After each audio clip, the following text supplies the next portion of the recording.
Ma, magmumall lang muna kami ni Jerd ha. Namimiss ko na kasi siyang kasama eh. Paalam ni Erica sa kanyang ina. Mag-iingat kayo, huwag kayong masyadong magpapagabi. Opo ma.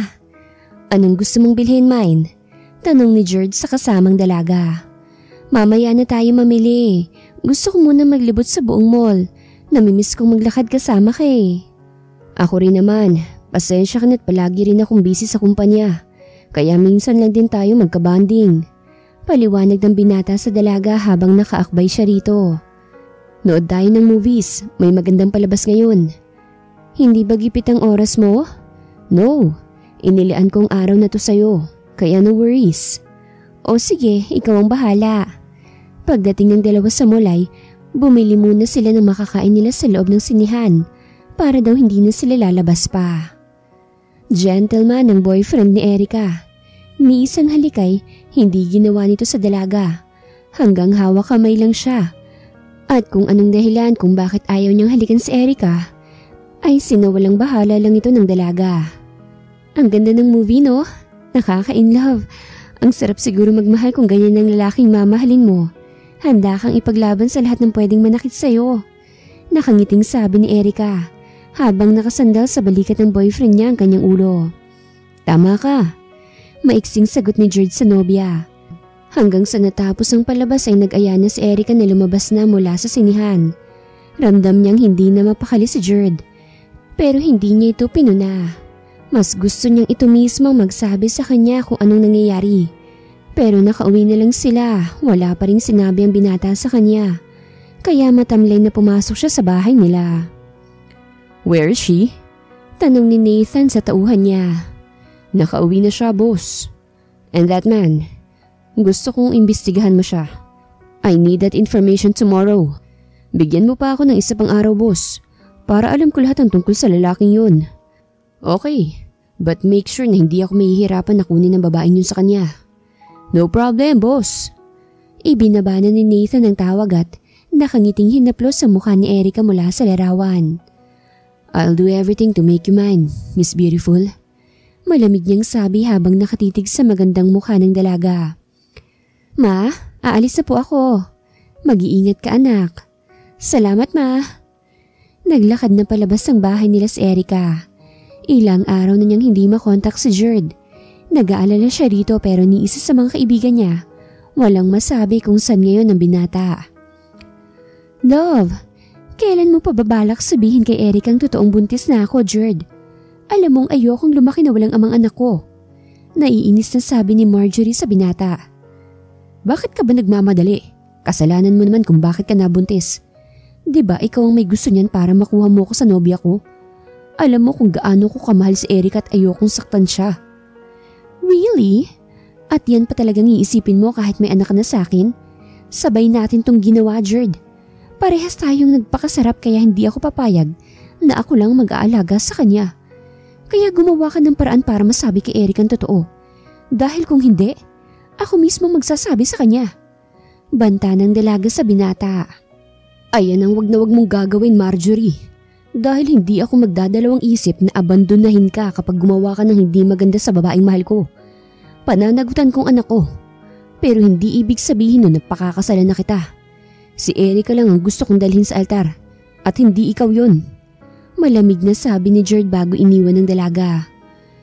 Gusto niyang tawagan ng dalaga pero hindi niya magawa. Dahil palaging nakabuntot sa kanya si Marjorie. Ayaw naman niyang marinig nito ang boses ng kaibigan sa kabilang linya. Dahil alam niyang magseselos na naman to. Hanggat maaari ay ayaw niyang masira siya sa dalagang matagal niyang pinapangarap at iniingatan. So, this is your agenda, huh? Nakangiting sabi ni Nathan habang nakatingin sa lalaking kalalabas lang ng bahay sa ikalawang girlfriend niya. Gusto kong subaybayan mong babaeng nakatira dyan. Ayokong may gagawin siyang hindi maganda to may Erica. Copy po, boss. Pinaandar na ng driver ang sasakyan at umalis na sila sa lugar na yon. Pagkarating ni George sa bahay nila, kaagad na pinagalitan siya ng kanyang ina. Saan ka na naman ba nanggaling at kanina ka pang hinahanap ng nobya mo? Ilang araw na siya nagpapabalik-balik dito pero wala akong maisagot sa kanya. Galit na bulyaw nito sa anak niya. Pumunta dito si Erica? Saan ka ba kasi galing at bakit pati cellphone mo hindi makontak? May importante lang akong tinatapos, Mom. Don't worry, ako nang pupunta kay Erica mamaya.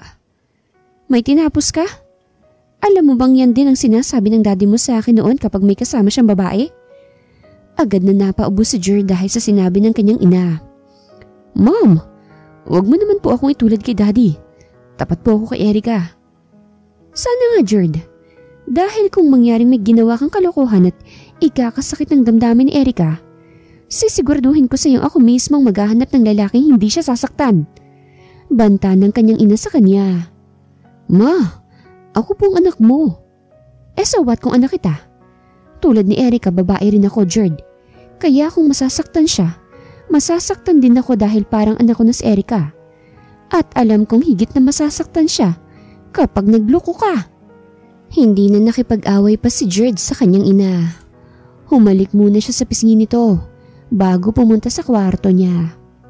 Pag-open pa lang niya sa kanyang cellphone ay sunod-sunod na text kagad ang dumating at halos lahat yon ay galing kay Erica. Nang buksan na niyang message ng nobya ay napangiti siya ng puro pag-aalala sa kanyang laman nun. Tumunog ulit ang cellphone niya at number lang ang nakalagay. I'll do everything to make her mine. Basa ni Jerd sa text. Parang magnet na tinitigan niya ang number na yon. Kaagad niya itong kinawagan pero hindi niya ito makontak. Si Erica kagad ang pumasok sa isip niya. Wala pa sana siyang balak na tawagan to pero dahil sa text ay napatawag siya sa nobya. Jerd, my goodness, bakit ngayon ka lang tumawag? Alam mo bang nag-aalala ako ng sobra sa'yo? Sorry kung nag-alala ka sa akin. May importante kasi ako nilakad at bawal ang phone doon, kaya hindi agad kita natawagan. Nasa bahay na ako at salamat sa pag-aalala. Nakahinga ng maluwag si Erica nang marinig ang sinabi ng nobyo. Okay, tatawagan kita ulit mamaya ah. I love you. I love you too, mine.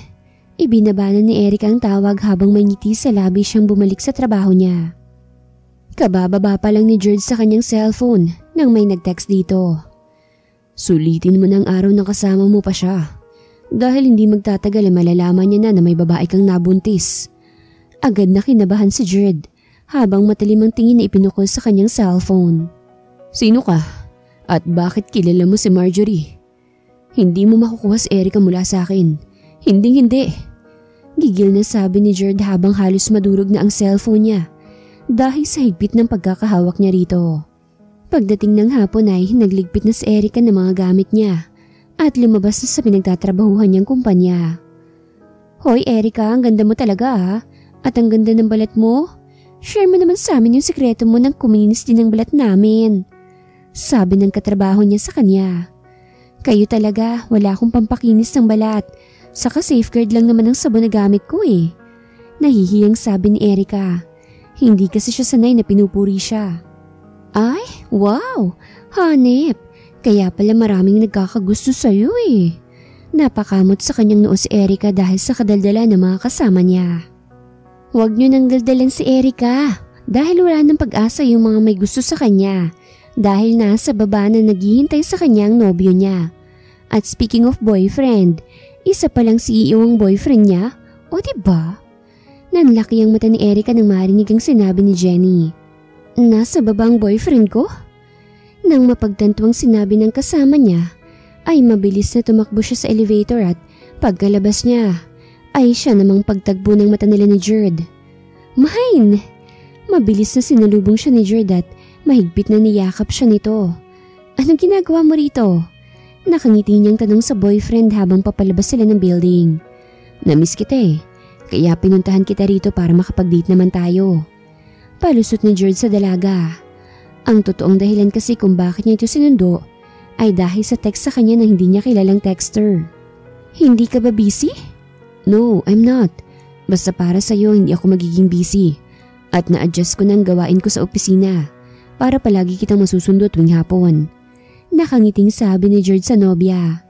Hindi naman alam ni Erica kung anong sasabihin niya dahil sa sobrang saya.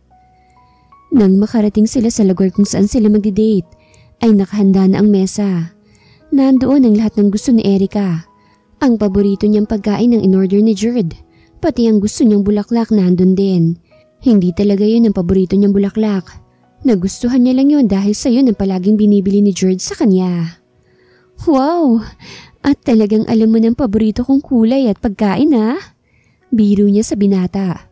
Of course, basta para sa'yo handa kong alamin ang lahat. Proud na sabi nito sa kanya. Ngumiti lang ng tipid si Erica. Hindi niya alam kung bakit bigla siyang nadismaya. Ipinaghila siya ni George ng upuan at pinaupo siya doon. Ito na rin ang nagsandok ng kanin para sa kanya. Ganon din sa ulam niya. Matapos nilang kumain ay parehong nakatanaw ang dalawa sa baba. Nasa rooftop kasi sila. Gabi na rin kaya kita na nila mga ilaw na nagbibigay liwanag sa mga naglalakihang building. Mine, paano kaya kung magpakasal na tayo? Basag niya sa katahimikan nilang dalawa. Agad naman napabangon si Erica na nakahiga sa lap ng nobyo niya. Bakit parang biglaan naman yata niyan? Diba sabi mo, magfo-focus ka muna sa business niyo? Hindi na kasi ako makapaghintay na ikasal ako sa'yo. Gusto na kitang makasama. Naiinip na rin si mami kung kailan ba raw kita alokin magpakasal. Si tita talaga, sobrang excited ano? Darating naman tayo dyan pero hindi muna sa ngayon. Kailangan ko pa kasi makaipon. But don't worry, sasabihin ko naman sa'yo kung kailan handa na ako. Agad na lumungkot ang mukha ni Jerd. Hindi niya alam kung bakit bigla siyang nabalisa sa sinabi ng nobya niya sa kanya. At kahit na nag-aalala siya, ay pinilit niyang maging normal. Nakakahalata na kasi ang dalaga sa kanya. Okay, basta paghanda ka na, sabihin mo lang sa akin para maasikaso ko na ang kasal natin. Tumangulang si Erica at humiga ulit sa lap ng nobyo niya. Pagka-uwi ni Erica sa bahay nila ay kaagad na sinalubong siya ng kanyang ina. Mabuti naman at nandito ka na. May nagpa-deliver sa'yo ng bulaklak. Nakangiting sabi ng kanyang ina. Bulaklak? Saan daw po galing? Nagtataka niyang tanong sa kanyang ina. Hindi ko rin alam Nandun na sa mesa ng kwarto mo. Doon ko nilagay. Tignan mo na lang. Ano, kumain ka na ba? Opo, magkasama kami ni Jerd kanina. Anak? Sigurado ka na ba talaga kay Jerd? I mean, gaano mo ba siya kagusto? Ma, bakit ganyan ka po magtanong? Siyempre, gustong gusto ko si Jerd at sigurado po ako sa kanya. Paninigurado niya sa kanyang ina. Okay, o siya sige na magbihis ka na. Kung ayaw mo na kumain, ililigpit ko na lang ang pagkain na nakahain sa mesa. Ipinagtulakan pa siya nito paakyat sa taas, kaya wala siyang nagawa kundi iwan ito sa sala. Napabuntong hininga si Leonora nang makaalis na ang anak niya. Gusto niyang sabihin dito ang nakita niya mga pictures na nakita niya sa labas ng pinto, pero ayaw niyang makitang nasasaktan ng anak niya, kaya mas minabuti niyang itago na lang dito ang totoo.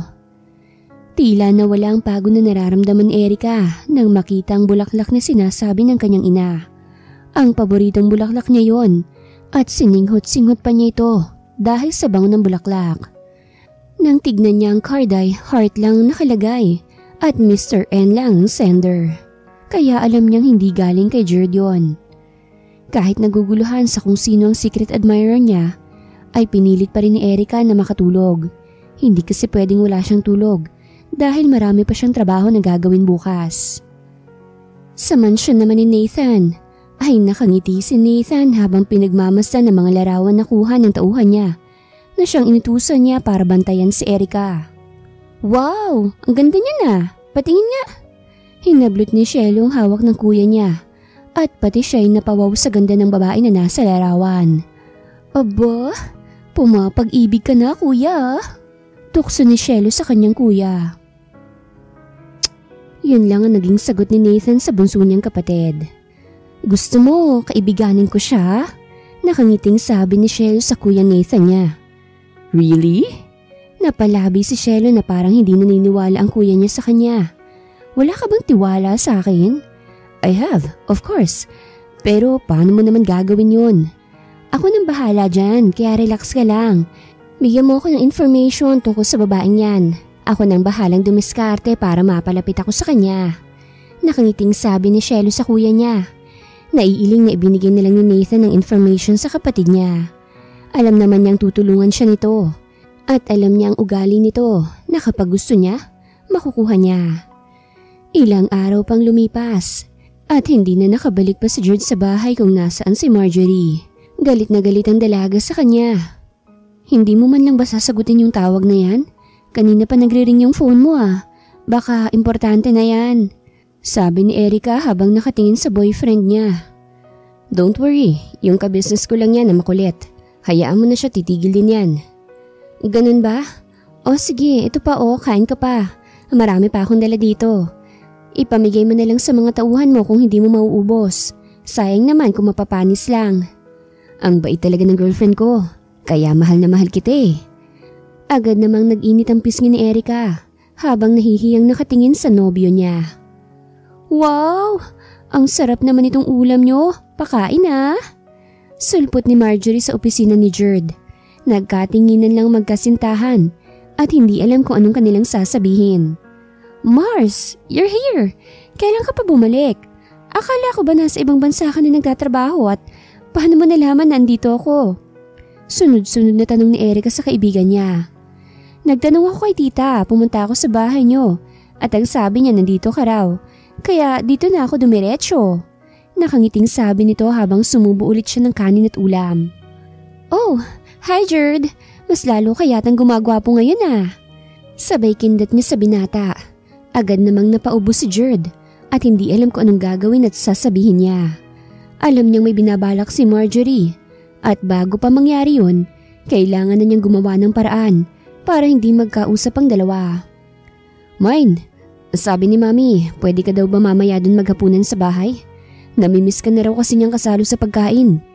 Kuha niya sa atensyon ng nobya niya. O sige, wala rin naman akong gagawin ngayon. Nakangiti niyang sabi. Mar, sama ako sa'yo ah. Nang malaman ko rin kung saan ang bahay nila Jerd para makilala ko na rin ang mommy niya. Nakangiting sabi ni Marjorie. Sige. Wala ka bang lakad? Okay lang naman siguro na mine, di ba? Ha? Yes. Okay lang naman. Nauutal na sang-ayon ni Jerd. Pero ang totoo ay gusto niyang singhalan ng dalagang kasama nila. Pagdating sa bahay nila Jerd ay masayang sinalubong si Erica ng ina ng nobyo niya. Hello tita! Bati niya sa ginang saka siya humalik sa pisngin nito. Mabuti naman at pinaunlakan mong imbitasyon ko sa iyo iha. Wala rin naman akong trabaho ngayon tita. Kaya naisip ko na samahan na lang kitang magluto. Wow! Really? Nakangiting tumango si Erica sa ginang. Kaagad din naman siyang hinila nito papasok sa kusina. Habang si Marjorie ay inggit at galit ang nararamdaman niya dahil close si Erica sa ina ni Jerd at parang nakalimutan na lang nitong kasama siya nito. Nang makapasok ang dalawa sa kusina ay mabilis na hinila ni Jerd si Marjorie at dinala sa likod ng bahay nila. Love, ano ba nasasaktan ako? Stop it Marjorie! Stop calling me love dahil wala namang namamagitan sa ating dalawa. Bakit ka ba dikit ng dikit sa akin ha? At sumama ka pa talaga rito ha? Sinasabi ko sa iyo Marjorie, hindi mo magugustuhan ang gagawin ko kapag nagkamali ka ng sasabihin kay Erica. Galit na sabi ni Jerd sa dalaga. Galit na binawi ni Marjorie ang kamay sa lalaki at matalim ang tingin na ipinukol niya rito. Bakit ba? Takot na takot kang malaman nila na buntis ako't ikaw ang ama, na may relasyon tayo. How dare you? Malakas na hinawakan ni Jerd ang panga ng dalaga at nagbabaga sa galit ang mga matang nakatingin kay Marjorie. Halos maiyak naman si Marjorie na nakatingin sa lalaki. Huwag kang magkakamali na sabihin sa kanilang totoo. Dahil hindi ako magdadalawang isip na dispatchahin ka para hindi ka na maging hadlang sa amin ni Erica. Banta ni Jerd bago niya iwan ang dalaga sa likod. Napaiyak nang wala sa oras si Marjorie. Nasaktan siya ng lubos sa pambabaliwala ni Jerd sa kanya. Mine, si Marjorie asa na? Nagtatakang tanong ni Erica sa nobyo. Nakita niya kasing magkasama ang mga ito sa sala kanina. Nasa likod. Naglalakad-lakad. Pupuntahan ko na ba? Tumangulang si Eric at bumalik na sa niluluto niya. Sa mansyon ng mga eskudero ay napangiti si Nathan nang makita ang mga pictures na pinadala ng tauhan niya sa kanya. Kahit kasi sa bahay nila Jerd ay sinundan sila ng mga tauhan niya para masiguro niya ang kaligtasan ni Erica. You're really a bastard jerk. You didn't know how to keep your true colors. Naiiling niyang sabi habang nasa larawan ng tingin niya.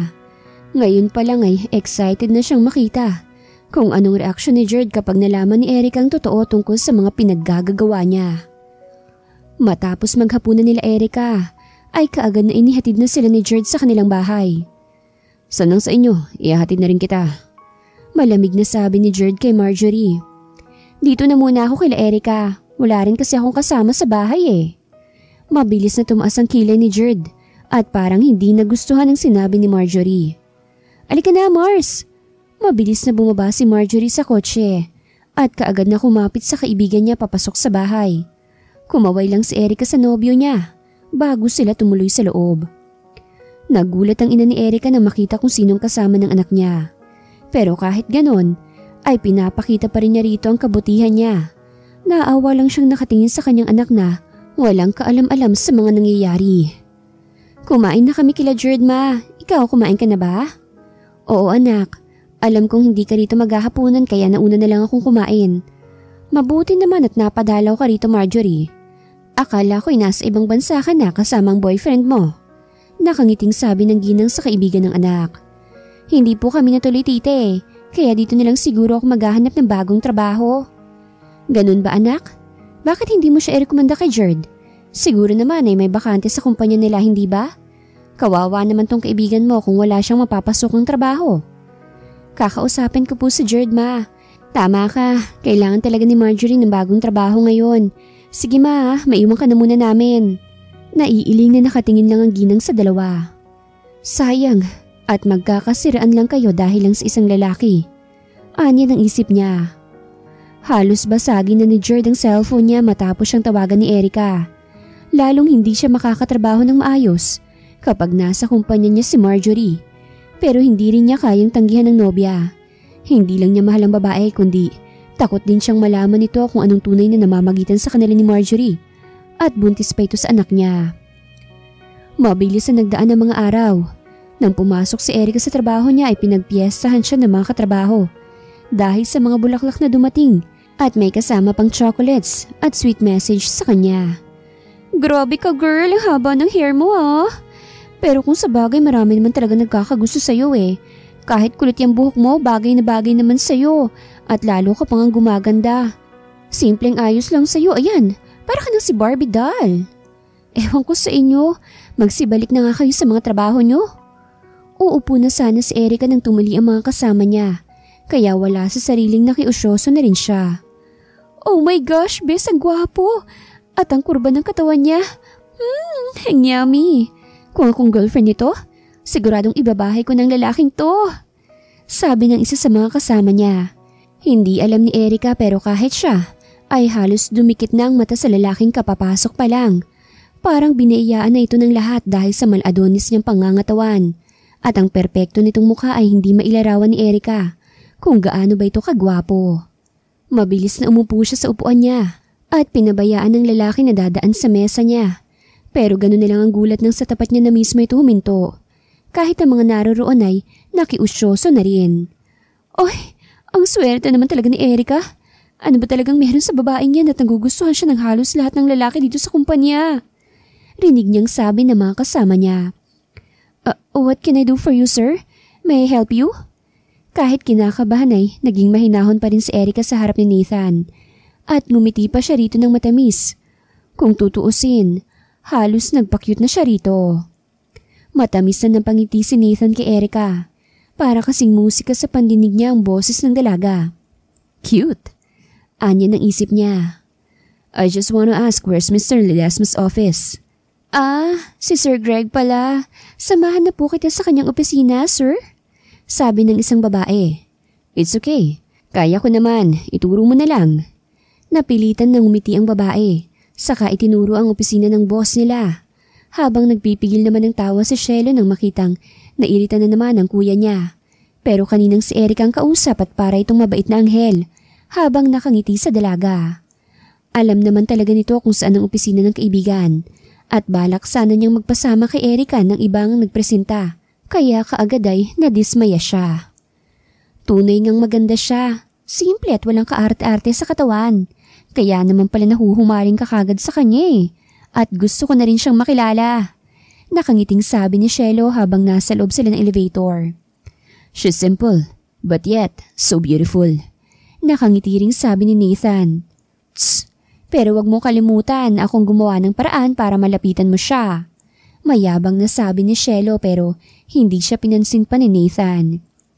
Pagpasok nila sa opisina ni Greg, ay agad na napatayo ang kaibigan na makita silang magkapatid. Mr. Escudero, himalat nandito ka. Nakangising sabi ni Greg sa kaibigan. Tss! Tumawa lang si Greg sa inasal ni Nathan sa kanya. Alam niyang hindi pupunta ang kaibigan doon kung wala itong kailangan. Kaya alam niyang importante ang ipinunta nito ron. Masayang nakipagkwentuhan si Greg sa kaibigan niya. Habang si Shelo naman ay sumasabat lang kapag kailangan. Bata pa lang ang magkaibigan ng dalawa. Hanggang si Shelo ay naging malapit na rin kay Greg. At itinuring na rin niyang kuya ang binata. Pagsapit ng hapon, dahil tapos ng trabaho niya, ay nagligpit na ng gamit niya si Erica. Pupuntahan niya si George sa opisina nito. Dahil may kailangan siya kaya nagmamadali siya. Hindi na siya nag-abala pang kumatok sa pinto. Diretso na siyang pumasok. At gano'n na lang ang gulat niya nang makitang nakahiga sa mesa si Marjorie habang pinaglalaroan ni George ang dalawa nitong bundok. Nalaglag ang dala niyang folder kaya lumikha yun ng ingay. Mine? Gulat na sabi ni George habang nakitang tumutulo ang luha ng dalaga. Mine? Mga hayop kayo! Mga baboy kayo! Bakit niyo nagawa sa akin to, ha? Galit na sigaw niya sa dalawa.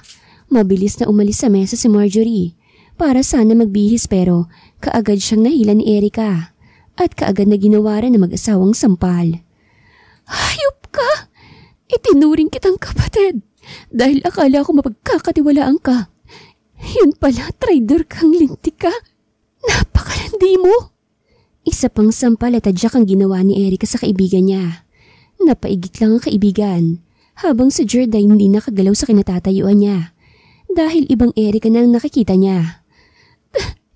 Tama na, please. Tama na. Umiiyak na sabi ni Marjorie habang yakap ang katawan niyang wala pa ring saplot. Tama na? Tama na, ha? Kulang pa yan eh. Kulang pa yan sa kahayupan yung dalawa. Tama na, please, kasi buntis ako. Umiiyak na sabi ni Marjorie nang akmang tatadyakan ulit ni Erica. Ang tiyan niya hindi na ito nakapagsalita pa. Muntik nang matumbas si Erica. Umatras siya at kaagad naman siyang nahawakan ni Jared. Pero mabilis na dumapo sa mukha nitong sampal niya. Dahilan para matigilan to. Mga hayop kayo. Wala kayong kasing sama. Magsama kayong dalawa sa impyerno at huwag kayong magpapakita sa akin kahit kailan. Hindi na niya napigilan pang tumulo ang mga luha niya dahil sa sakit na nararamdaman niya. Walang salita na lumabas ng opisina si Erica habang si Marjorie ay umiiyak na nagbihis at wala ring salita na lumabas siya sa opisina ni Jared. Ramdam niya ang sobrang sakit, hindi dahil kay Jared, kung hindi dahil sa pagtatapos ng pagkakaibigan nila ni Erica. Kuya, stop the car!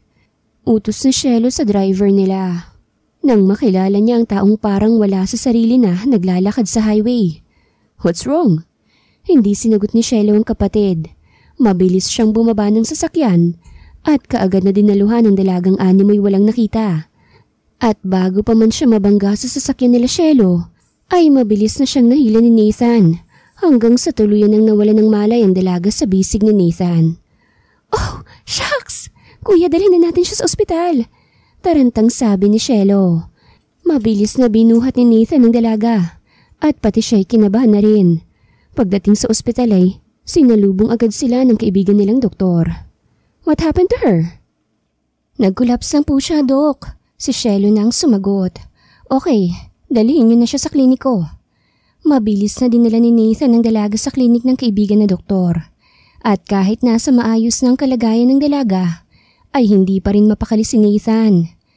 Kailangan niya lang ng pahinga, maya-maya lang ay magigising na rin siya. Saka pa lang nakahinga ng maayos si Nathan. Sabi ko sa'yo, ayos lang siya eh. Ikaw naman kasi itong nagpapanik ka masyado. Parang asawa mo yung nahimatay hindi ka pa nga kilala niya, no?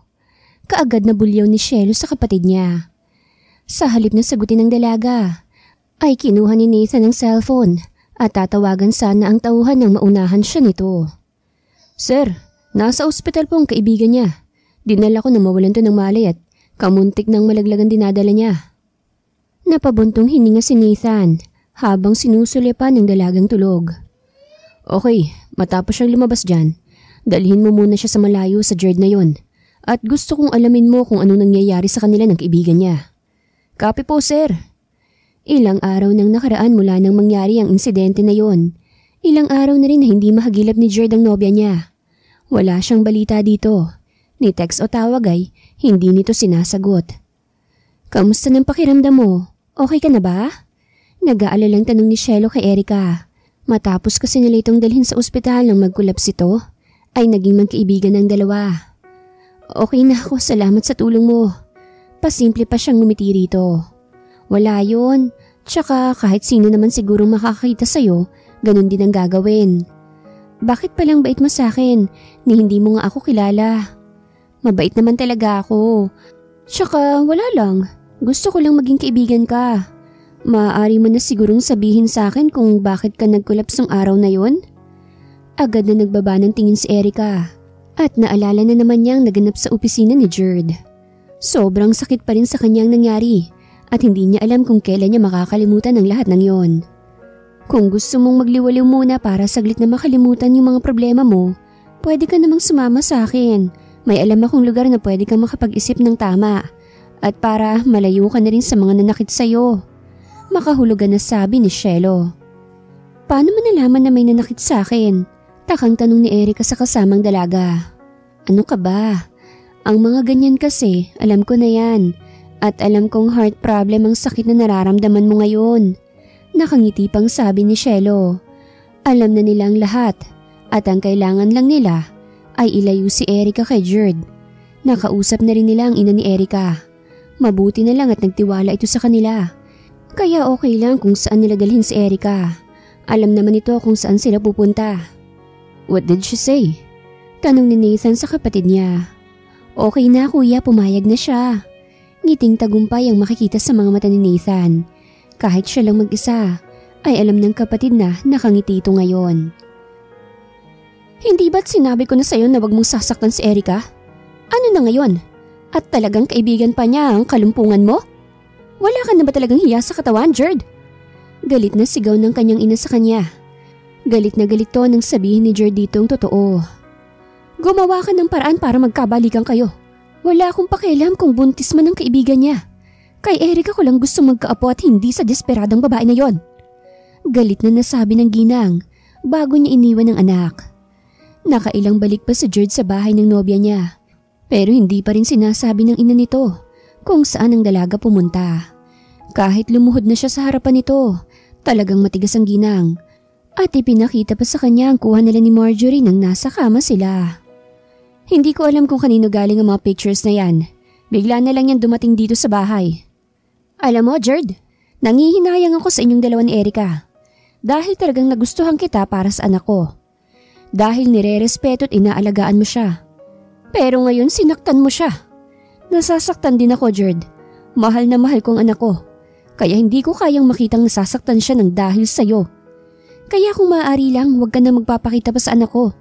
Kung talagang mahal mo siya, hahayaan mo siyang makamove on sa'yo.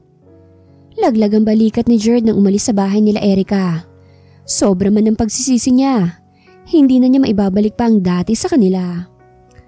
Wow, ang ganda naman ito. Nakangiting sabi ni Erica kay Shelo nang dalhan siya nito ng mga bagong pitas na bulaklak. Galing kay kuya yan lahat. Sabi niya, ibigay ko raw sa'yo yan kaya dinala ko dito. Nakanguso niyang sabi. Natawa naman si Erica sa inasal ng dalaga. Isang taon na rin siyang namamalagi sa naturang isla kasama si Shelo.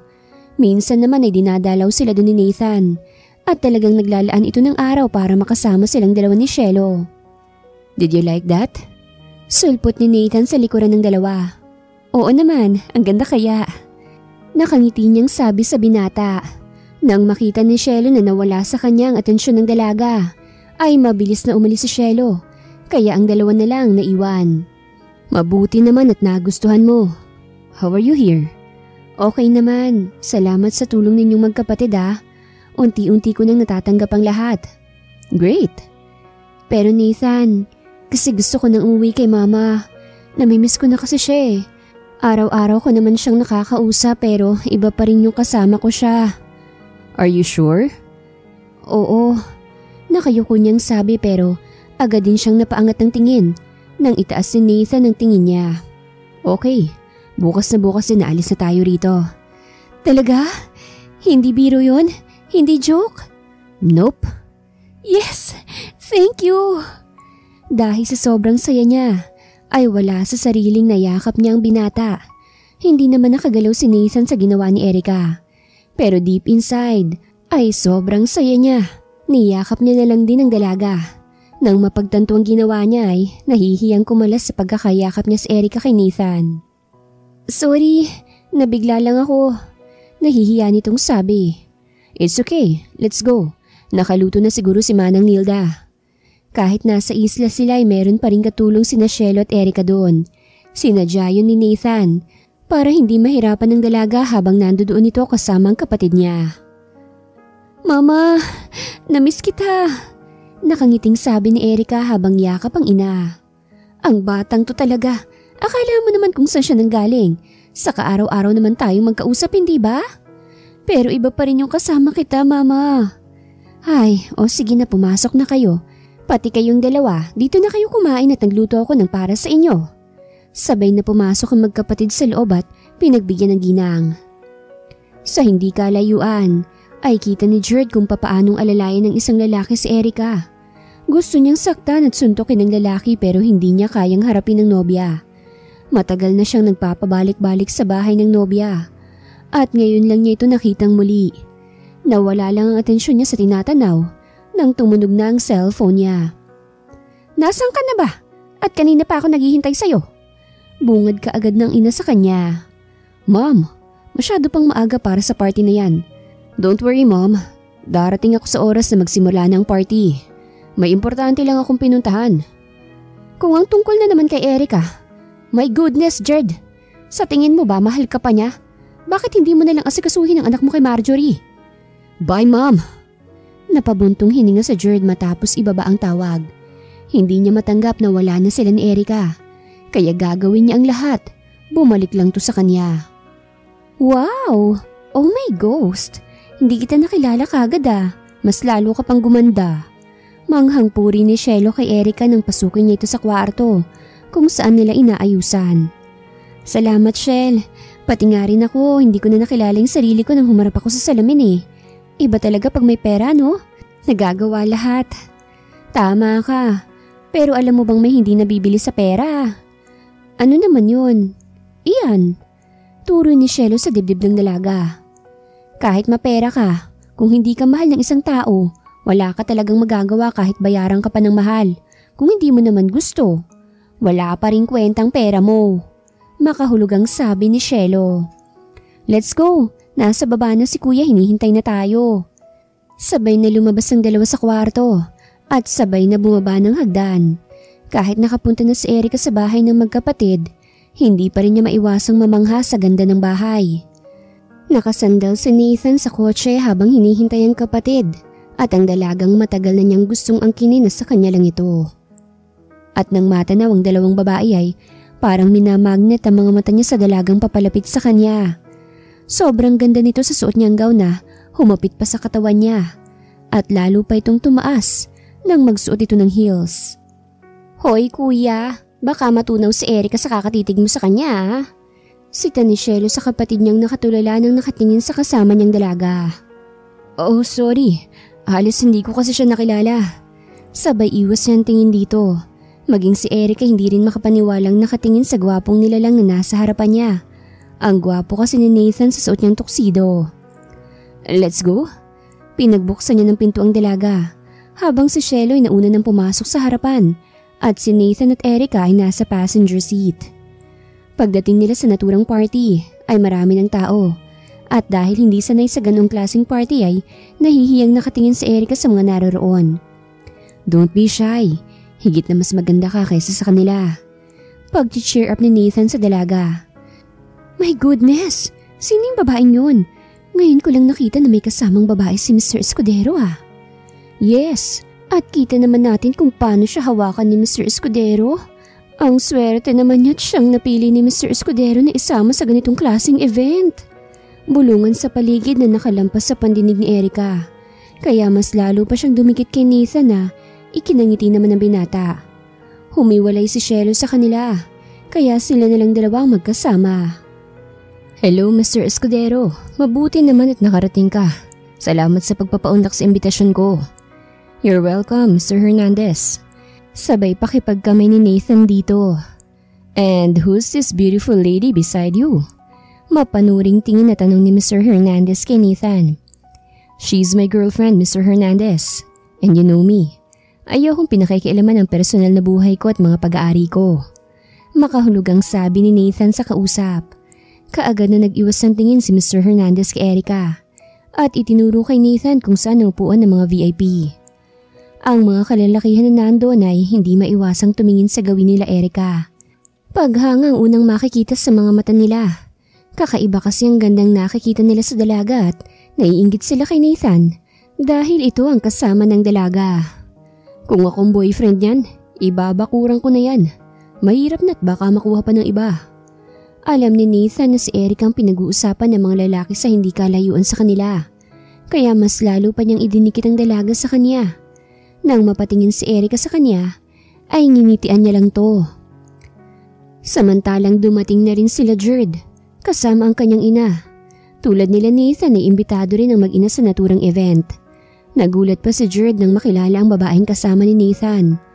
Nakilala niya kagad doon nang makita niya ito sa bahay ni na Erica kanina. Kaya duda siyang ito ang nagtago kay Erica mula sa kanya. Nag-umpisa nang magsalita ang MC. At isa-isang pinangalanan ng mga bigatin na bisita, kasama si Nathan. Nang marinig ni Jerd ang pangalan ni Nathan ay kaagad na hinanap niya kung saan to nakaupo. Kilala niya ang lalaki. Sino ba naman ang hindi nakakakilala sa isang Nathan Escudero? Nandito rin sila. Bulong ni Erica sa binata. Yeah, dahil isa sila sa inimbitahan. Don't worry, hindi kanya mahahawakan pang muli. I promise. Agad namang napanatag ang loob ni Erica. Nagpatuloy na nagsasalita ang MC sa stage, habang si Jerd ay nasa kasama lamang ni Nathan nakatingin. Halos hindi na niya makilala ang dating nobya, dahil sa kakaiba nitong ganda ngayon. Nathan, sa restroom lang ako. Bulong niyang sabi sa binata. Sasamahan na kita. No, hindi na, okay lang. Dito ka na lang, sandali lang naman ako eh. Magpapaturo na lang din ako kung saan ang restroom dito. Tumangulang si Nathan at hinayaan na lang ang dalaga. Nakahinga ng maluwag si Erica matapos siyang umihi. Naghugas lang siya saglit ng kamay pagkatapos ay lumabas na siya. Pero gano'n na lang ang gulat niya nang may humila sa kanya. Ano ba? Bakit? Napahinto sa pagsasalita si Erica nang makilala kung sinong humila sa kanya. Mine, bitawan mo ko. Pahablot na kinuha ni Erica ang kamay niya. Mine, please, mag-usap tayo ng maayos. Maayos pa natin to, diba? Alam kong mahal mo pa rin. Hindi na pinatapos pa ni Erica si Jerd sa sasabihin nito. Kaagad nang lumapat sa mukha nito ang malakas na sampal niya. Pwede ba? Tumigil ka na. Wala na akong pakialam sa'yo at wag na wag ka nang lumapit sa akin. Ang babaeng nabuntis mong dapat na asikasuhin mo't hindi ako. Mine, sandali. Agad na paatras si Jerd sa akmang paghawak niya kay Erica nang may kumasa ng baril sa likod niya. Layuan mo ang young lady kung ayaw mong may mangyaring hindi maganda sa'yo. Banta ng tauhan ni Nathan na inutusan niyang bantayan ng dalaga. Hindi makapaniwalang nakatingin lang si Jerd kay Erica. Young lady, okay lang po ba kayo? Hindi ka ba nasaktan? Nag-aalalang sabi ng lalaki sa kanya. Okay lang ako, don't worry. Salamat nga pala, tayo na, bumalik na tayo sa loob. Tumalikod na si Erica, pero agad din siyang napahinto nang magsalita si Jerd. Anong meron kayo ni Mr. Escudero? Bakit kung pabantayan ka niya daig mo pang asawa niya? Huwag mong sabihin na si Mr. Escudero na naman ang gusto mong punteryahin. Dahil ba mas mayaman siya kaysa sa... Napahiyaw si Jerd sa gulat nang biglang hablutin ni Erica ang silencer na 45 na baril ng bodyguard niya. At ipinutok malapit sa may paa ni Jerd. Wala kang kwenta, Jerd. Di ako katulad mo. At kung akala mo'y pera lang ang habol ko sa'yo, o sige. Sabihin na nating pera mo lang ang habol ko. At kaya ako lumapit kay Mr. Escudero dahil mas mayaman siya sa'yo. Ano, okay ka na? Kaya kung maaari wag ka nang lumapit pang muli sa akin. Dahil ang susunod na balang pakakawalan ko, diyan ko na itatama sa maliit mong utak. Wala kang kwenta. Galit na sabi ni Erica sa kaharap na lalaki. Pinagpawisan ng wala sa oras si Jerd. Ang akala niya, katapusan na niya. Hanggang sa makabalik si Jerd sa upuan niya, hindi siya makapaniwalang nagawa yun Erica sa kanya. Ibang-iba to si Erica na nakilala niya. Nang makaupo na si Erica sa upuan niya, ay saglit na kinausap si Nathan ng tauhan niya. Agad dumilim ang mukha niya at naikuyom ang kamao niya habang nakikinig sa kausap. Pero nang marinig ang ginawa ni Erica, ay kaagad na umamo ulit ang mukha ni Nathan at paghanga sa dalagang naramdaman niya. Kaagad na niyang pinaalis ang tauhan at kaagad na pinagsalikop niya ang kamay nilang dalawa ng dalaga. Di naman nag-react si Erica sa ginawa ni Nathan. Tumingin lang siya dito't ngumiti ng matamis. Ramdam niyang may nakatingin sa kanila ni Nathan, pero pinabayaan niya lang yun. Matapos ang event, ay kaagad nang lumabas sa naturang building ang tatlo. Ayaw pa sana umuwi ni Shelo pero tingin pa lang ng kuya niya. Takot na siya, kaya napilitan siyang sumama na lang sa mga ito. At naniniwala ka talaga sa babaeng yan, Mr. Escudero? Hindi mo ba alam na gold digger ang babaeng yan? Pera lang ang habol niyan sa'yo. Hindi mo ba alam yun? Nakangising sabi ni Jerd. Sinisiguro niya kung hindi man mapupunta sa kanya si Erica, hindi rin ito mapupunta kay Nathan. Kuya! Napasigaw nang wala sa oras si Shelo nang inisang hakbang lang ni Nathan ng pagitan nila ni Jerd at kaagad nung binigyan ng isang suntok sa muka. Dahilan para matumba to. Kuya! Tama na! Sigaw ulit ni Shelo pero parang walang naririnig si Nathan. Susuntukin na sana niya ulit si Jerd nang yakapin siya ni Erica. Tama na! Please! Hayaan mo na siya! Naiiyak na pigil ni Erica kay Nathan. Mabilis na kumalma si Nathan nang yakapin siya ng mahigpit ni Erica. Let's go, please! Umalis na tayo. Pinagtitinginan na tayo ng mga taong nandito sa labas, oh. Pakiusap ni Erica sa binata. Hinila na niya ang lalaki papunta sa kotse. Nakasunod naman sa kanila si Shelo at ang mga bodyguards nila. She, baka kung anong gawin niya kapag umuwi na kayo. Ayokong akong dahilan kung bakit siya makagawa ng hindi maganda. Nag-aalalang sabi ni Erica nang makarating sila sa bahay nila. Don't worry, ako na bahala sa kanya. At tatawagan na lang kita kung may hindi man siya magandang gagawin. Unang pagkakataon kasi na nagpapigil siya sa isang babae. At tanging ikaw lang makakagawa nun. In short, sa'yo lang nakikinig si kuya. Sige na, alis na ako. Oo nga pala, ang galing mo kanina ha. Para ka talagang totoong girlfriend niya. O sige na, baka mainip na yun. Hindi alam ni Erica kung anong mararamdaman niya. Masaya siya sa sinabi ni Shelo, pero hindi niya alam kung bakit siya masaya.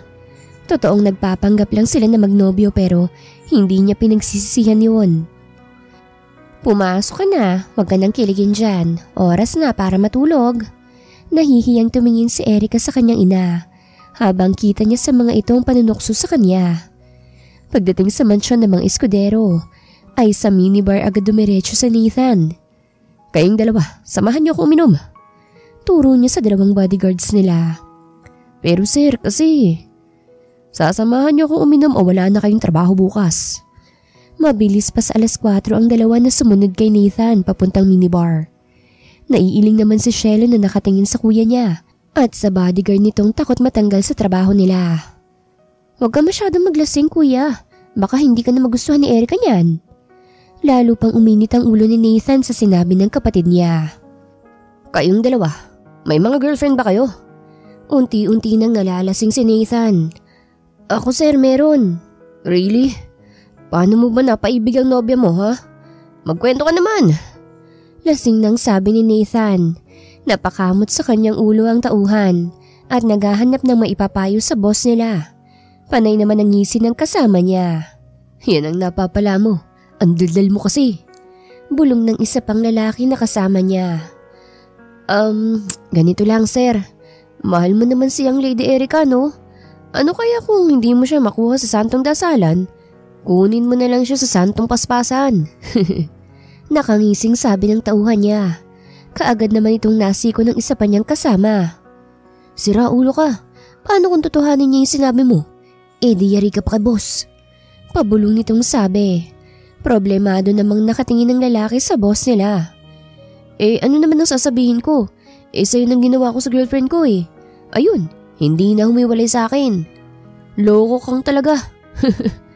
Natatawang sabi ng isa pang lalaki. 11:00 na ng gabi nang tumunog ang cellphone ni Erica. Nathan, napatawag ka. Hello darling, I missed you. Ha? Sir Nathan, baka narong… I love you my lady. Napatingin si Erica sa cellphone niya nang mamatay ang tawag. I love you? I love you siya sa akin? Mahal ako ni Nathan? Kaagad na nag-init ang pisngi ni Erica nang magpaulit-ulit sa isip niyang sinabi ni Nathan sa kanya. Ano ba? Bakit ka naman kikiligin? Hindi ka pa nga niya nobya, kinikilig ka na dyan. Sita ng kabilang bahagi ng isip niya. Ay ewan.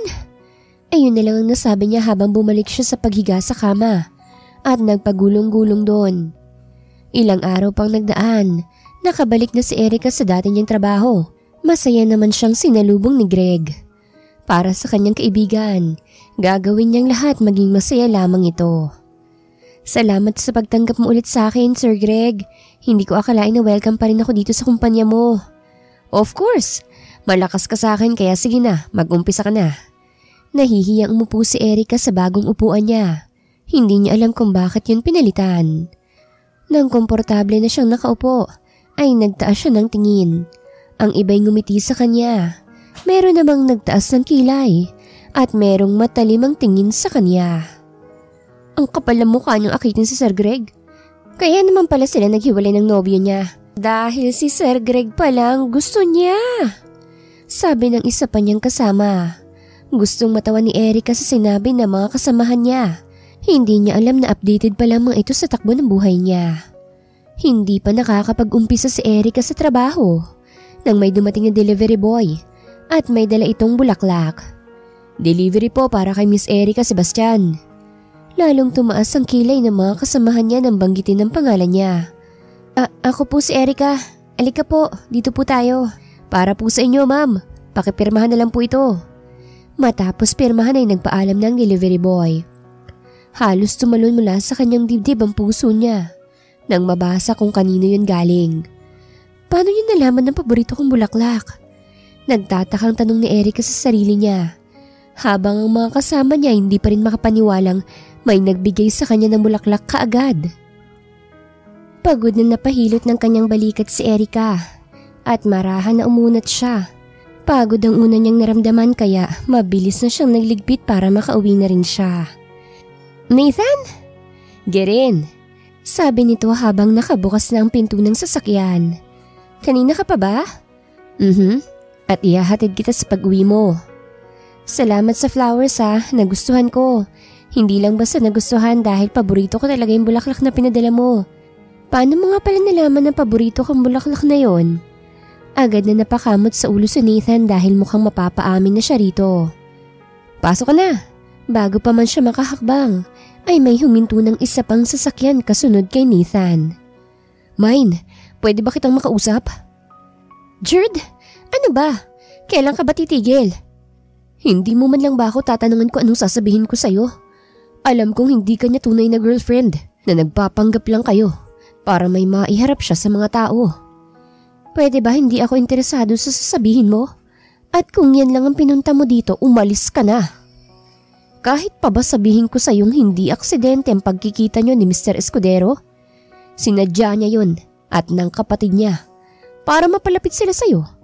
Hindi ka rin ba magtatanong kung bakit? Tumaas ang isang kilay ni Erica na nakatingin kay Jerd. Gusto niyang marinig ang sasabihin nito, kaya hindi muna siya pumasok sa kotse. Dahil matagal ka na niyang gusto, Erica. Matagal ka na niyang pinasusundan sa mga tauhan niya. Dahil gusto ka niya. Gusto niyang malaman kung anong takbo ng buhay mo. And? Hindi ka man lang ba magagalit sa kanya? Takang tanong nito. Ano naman ngayon sa'yo kung pinasusundan niya ako? Kung hindi dahil sa kanya, sa tingin mo makaka-move on kaya ako sa'yo? Alam mo masyado ka ng pakilamero Kung totoo na mahal niya ako, ano naman sa'yo? Wala naman na tayo, diba? Sa kabinata siya't dalaga ako. So okay lang naman kung magustuhan niya ako at kung magustuhan ko siya.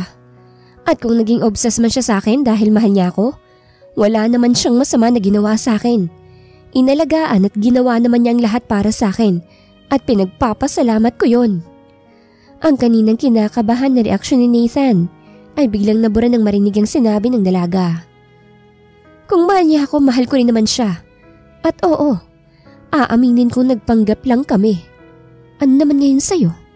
Gusto mo, totohanin namin? At sa harap mo pa mismo kami maghalikan na? Hindi na naituloy pa ni Eric ang sasabihin niya nang hapitin siya ni Nathan sa bewang at kaagad na pinaglapat ang labi nilang dalawa. Nanlaki ang mata ni Erica nang maglapat ang labi nilang dalawa at nang gumalaw ang labi ng binata, wala sa sariling napatagon siya rito. Hindi dahil para pagsilosin si Jared, kung hindi dahil gusto rin niya ang halik na yon. Pumalatak si Greg nang makita ang ginagawa ng kaibigan. Naiiling na lang siya nakatingin rito at parang wala itong balak na pakawalan ng labi ng dalaga kahit pa nasa public place sila at may mga nakatingin na sa kanila. Ay, may kasalan na bang magaganap? Sulpot ni Shelo sa harapan ng dalawang naghahalikan. Agad namang naitago ni Eric ang mukha niya sa dibdib ni Nathan dahil sa hiya niya sa mga nandoon. Ramdam pa rin niya ang pag-init ng pisngi niya. Kinikilig naman ang mga nandoon na nakikiusyoso din, kabilang na si Greg at si Shelo na kararating lang din. Walang paalam na umalis si George sa kinaroroonan ng dalawa. Tuluyan na siyang nawalan ng pag-asa na makuha pa ulit ang loob ng babaeng mahal niya. Hindi rin niya alam kung saan ngayon si Marjorie. Hinahanap niya ito dahil sa anak niya. Pero nakailang palit na siya ng private investigator. Wala pa rin siyang nakakuhang information about sa pinapagawa niya. Kung hindi mo sana siya sinaktan noon, hindi mangyayari sa'yo yan ngayon. Wala kang ibang masisisi kung hindi ang sarili mo lang din. Kaya atupagin mo na lang ang paghahanap sa anak mo. Kahit hindi ko gustong babaeng yun para sa'yo, siya pa rin naman ang ina ng apo ko. Kaya gusto kong hanapin mo siya at dalhin dito sa bahay. Dahil gusto kong makasama ang apo ko, Jared. Kahit yun lang naman ay maitama mong pagkakamali mo. Seryosong sabi ng kanyang ina sa kanya. Matapos magkaaminan ay nagpropose kagad si Nathan sa dalaga na ikinatuwa ng lubos ng ina ni Erica. Mukhang babakurang ka na ng nobyo mo, anak. Natutuwang anya rito. Mahal ko naman po siya, ma. At nagpapasalamat ako sa kanya. Kung hindi dahil sa kanila, ewan ko kung ano na kayang nangyari sa akin ngayon. Wala naman akong tutol dyan, anak. Basta't mahal ka niya at hindi ka niya sasaktan. Makita lang kitang masaya, masaya na rin ako. Niyakap ng mahigpit ni Eric ang kanyang ina at nagpasalamat dito. Mabilis na dumaan ang mga araw. Nakangiting nakaharap sa salamin si Erica habang hindi makapaniwalang nakasuot na siya ng isang mamahaling gown. Nagawa pa sa isang sikat na designer. At ang design ng gown niya ay sobrang nagustuhan niya. Humapit din yun sa katawan niya kaya't kitang-kita ang kurba ng katawan niya. Sa likod niya, kita niyang babaeng matamis na ngumiti sa kanya at kaagad na inayos ang nahulog niyang buhok at ibinalik sa tenga niya. Ang ganda mo, sobra! Nakangiting sabi ni Shelo habang nakatingin din sa salamin. You deserve this. Deserve mong magsuot ng ganito kagarang gown. At sobrang swerte ni kuya sa'yo. Sabi ko naman sa'yo mahanap mo rin ang lalaking para sa'yo. Alam mong noon pa, mahal ka na ni kuya. Pero ayaw mong maniwala sa akin. Hindi ko naman kasi alam na matagal na pala niya akong pinasusundan. Huwag na natin yung pag-usapan. Kailangan na nating umalis. Nasa baba ng bridal car na sasakyan natin. Naunang naglakad si Erica. Nakasunod naman sa kanya si Shelo na siyang umaalalay sa kanya. Pagbaba pa lang nila sa bridal car, ay nagkikisla pa ang camera kagad ang bumungad sa kanila. Hanggang sa paglakad ni Erica sa aisle, ay may mga nakasunod pa rin sa kanyang camera. Halos mapuno ang simbahan sa dami ng bisita nila. Mga kilalang businessman ang kadalasan sa mga bisita nila. Hanggang sa matapos ang seremonya, ay hindi pa rin makapaniwala si Erica na kasal na siya sa lalaking naging obsessed sa kanya. Masayang nagpalakpakan ng mga naroroon matapos ang halikan ng dalawa sa altar. Sa hindi kalayuan ay pilit na pinipigil niya ang sakit na nararamdaman dahil sa hindi niya pwedeng sirain ang kasal ng dating kasintahan. Aalis na sana siya sa kinatatayuan Nang makita niya ang isang babaeng lumapit sa mag-asawa at niyakap nito si Erica. Halos hindi makagalaw si Jared nang makilala niyang babaeng kayakap ng dating nobya. At kinarga pa nito ang batang hawak ng babae. "Marjorie," mahina niyang sabi habang hindi makapaniwala ang tingin niya sa batang kalo ngayon ng dati niyang nobya. "Mabuti naman at nakarating ka," nakangiting sabi ni Erica habang nakangiting kiniliti ang gwapong anak ng kaibigan. "Salamat sa pag-imbita mo sa akin kahit malaki ang kasalanan ko sa'yo.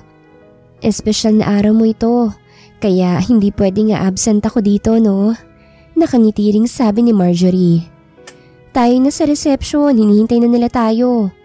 Kinuha na ni Marjorie ang anak niya at dumistansya na sa kaibigan. Alam naman ito na hindi na siya sasama sa reception. "Sasama ka pa po ba sa reception, Ma Marjorie?" Tanong ng bodyguard niya sa kanya. "Hindi na, aalis na tayo." Pinasakay na si Marjorie ng bodyguard niya. Saka ito pumunta sa driver seat at kaagad na pinatakbo ang sasakyan. Huli na nang makarating si Jared. Nakaalis lang sa sasakyan na sinakyan ni Marjorie at ng anak niya. Gusto sana niyang makausap ang babae pero wala na ito. Habang sa reception naman, matapos kumain ng mag-asawa ay kaagad na umalis sila dahil sa ibang bansa gaganapin ang honeymoon nila. Ayon na rin sa gusto ni Nathan. Gusto niyang maging memorable ang lahat para kay Erica. Dahil napaka-espesyal nito sa kanya at gusto niyang doon mabuo ang unang supling nilang dalawa. Kaya ang honeymoon nila, sa halip na 1 buwan lang, nagtagal pa sila doon ng 2 buwan bago tuluyang bumalik ng Pilipinas. "Love." I love you." "Ikaw talaga. I love you too. Mahal din kita, love. Hindi man ikaw ang unang minahal ko, pinapangako ko namang ikaw na ang huling lalaki sa buhay ko, Mr. Nathan Escudero." Nakangiting pumikit si Nathan habang nakauna ng ulo sa lap ng asawa niya. Hindi naman maiwasan ni Erica na haplusin ang gwapong mukha ng asawa niya.